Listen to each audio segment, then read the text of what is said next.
আমার আমি আপনাদেরকে বলছিলাম আল্লাহ সুবহানাহু ওয়া তাআলা বলেন আমানু ইকাতিলুনা ফি সাবিলিল্লাহ, আমাদের লড়াই হবে আল্লাহর জমিনে আল্লাহর দ্বীন প্রতিষ্ঠিত করার জন্য। না হলে পরে আপনি বলেন নামাজ রোজা হজ যাকাত সব আপনি করতে পারেন, কিন্তু আপনার এইটা দ্বারা কাঙ্ক্ষিত মানে শান্তি আসবে না। আমি এখান থেকে আপনাদেরকে একটু পিছনে নিয়ে যেতে চাই। ইমাম হুসাইন রাদিয়াল্লাহু তাআলা আনহু আর ইয়াজিদ মুসলমান ছিল কিনা? কথা বলেন, ছিল কিনা? ইয়াজিদ মুসলমান ছিল, কিন্তু ইয়াজিদ ওই মুসলমান ছিল যে ইয়াজিদ তিনি চাইতেন না দামেস্কেও এরপরে সিরিয়া এইগুলি কোরআনের আইন দ্বারা চলুক, এইটা ইয়াজিদ চাইতেন না। ইয়াজিদ ছিলেন একজন সাহাবীর সন্তান, হযরত মুআবিয়া রাদিয়াল্লাহু তাআলা আনহুর সন্তান, কিন্তু ইয়াজিদ চাইতেন না যে না কোরআন আল কারীমের আইন দ্বারা এই তার ওই ভূখণ্ড চলুক, এটা চাইতেন না। আর ইমাম হুসাইন রাদিয়াল্লাহু তাআলা আনহু তিনি বললেন যে না, যে চেয়ার আমার নানা বসেছেন, যে চেয়ার আমার বাবা বসেছেন, যে চেয়ার আমার অন্যান্য সাহাবীরা বসেছেন, হযরত ওমর, এরপরে আবু বকর, এরপরে হযরত আলী, যারা বসেছেন এই চেয়ারে বসে আমার জীবন থাকতে হলেও অন্ততপক্ষে আমি কোরআন যারা মানতে চায় না তাদেরকে আমি এই চেয়ারের বাহিরে মানে তাদের হাতে আমি ক্ষমতা দিতে চাই না, যদিও আমার সংখ্যায় কম হোক। বলেন তো দেখি বাংলাদেশে আমার ভাইরা, আমার কথা বুঝতে আপনাদের সমস্যা হওয়া কথা নাই, সমস্যা হচ্ছে না তো? কথা বলেন। বাংলাদেশে আমরা দেখতে পাচ্ছি বর্তমানে যে শব্দগুলা, যে না ওরা যারা হুজুররা যা বলে, আচ্ছা বলেন তো এই বাংলাদেশে কয়জন হুজুর তারা রাষ্ট্র ক্ষমতায় গিয়ে কোটি কোটি টাকা চুরি করেছেন? এরকমের একজনের নজির দেখাতে পারবেন? কেউ পারবেন? কথা বলেন, কেউ পারবেন?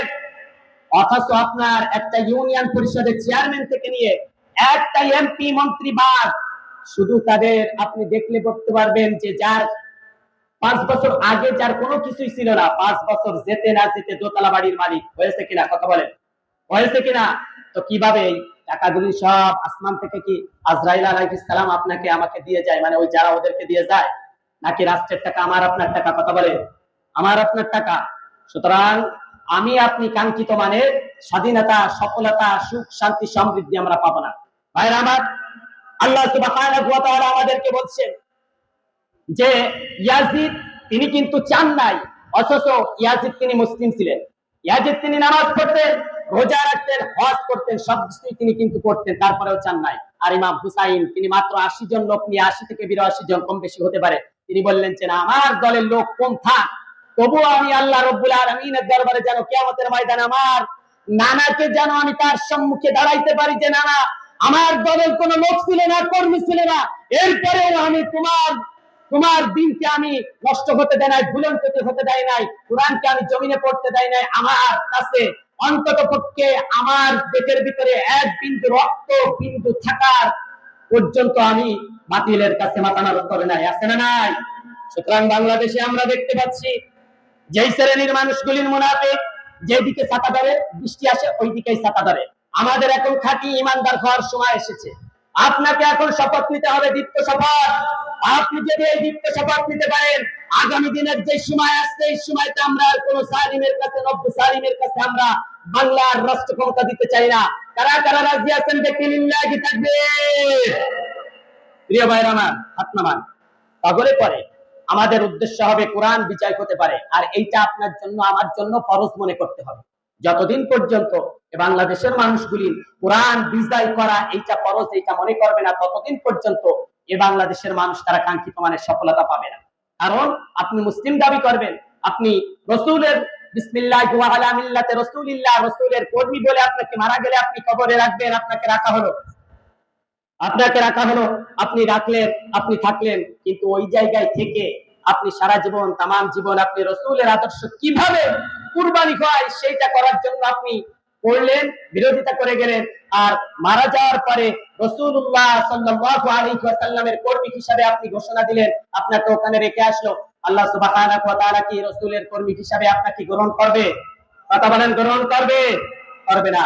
সুতরাং আমাদের যে সামনে সময় আসছে, আমরা সকলেই কোরআনের কর্মী হিসেবে কোরআনের কর্মী হয়ে ময়দানে আমরা লড়তে চাই। আমাদের দলে লোক থাক আর না থাক, আমাদের কেউ ভালোবাসুক আর না বাসুক, আমাদের বাতিল যারা আছে ওরা কোনোদিনও চায় না কালিমার পতাকা বাংলায় আকাশে উড়ুক। কথা বলেন ঠিক কিনা? বাতিল শক্তি যাই হোক না কেন, আমরা যেমন ইতিপূর্বে জীবন দিয়েছি, বাতিলের কাছে মাথা নত করে নাই, আগামী দিন সময় আসছে আমাদের জীবন যাবে, অর্থ যাবে, বৃত্ত যাবে, এরপরেও আমাদের সকলের ইমানদার হয়ে চেষ্টা থাকবে কোরআনের কর্মী হিসাবে কোরআনকে আমরা কালিমার পতাকা কোরআনের এই পার্লামেন্ট কায়েম করব, বাংলার আকাশে কালিমার পতাকা আমরা উড্ডয়ন করব।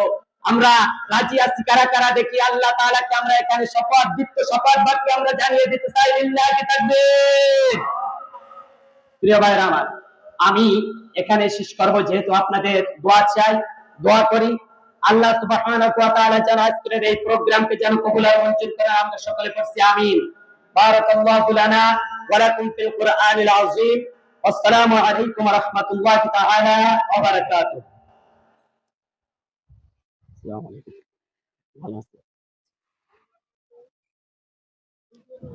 সমবেত তাওহীদের জনতা, প্রিয় এলাকাবাসী, গোয়েন্দা গ্রামবাসীর উদ্যোগে সপ্তম বার্ষিক তাফসীর ও কোরআন মাহফিল চলমান। এখন সালাতুল ইশা আযান হবে।